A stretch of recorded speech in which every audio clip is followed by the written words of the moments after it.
In this video, we'll look at question 44 from the 2017 exam. In this question, we'll look at a stone which is being thrown right up into the air vertically with an initial speed of 13 meters per second, and it goes up and then down even below that cliff, 6 meters tall. So 8 is level, at the height from which it was first fired, and B is the bottom. The question is how long it will take for this stone to travel from A to B. So this will be a useful SUVAT formula for us to use.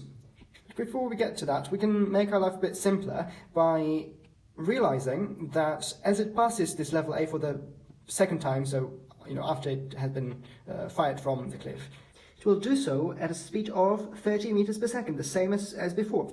And I encourage you to stop the video and think about why that might be. A good explanation for that is that the energy has to be conserved throughout.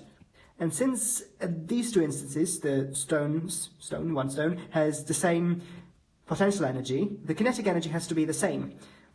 And if the kinetic energy of the same object is the same at two different instances, that means that their speeds have to be the same. They're just in opposite directions. Now that greatly simplifies our situation, because now we have a stone which starts off at 13 meters per second, then travels for 6 meters while being accelerated by gravitational acceleration.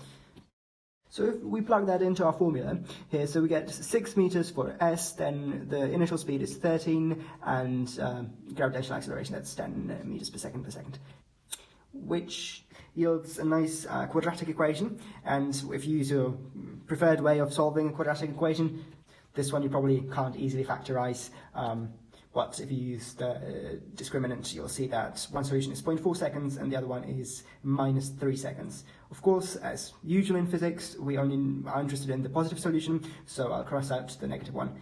So it takes 0.4 seconds to get from A to B. That's our final answer, and in the exam it was option A.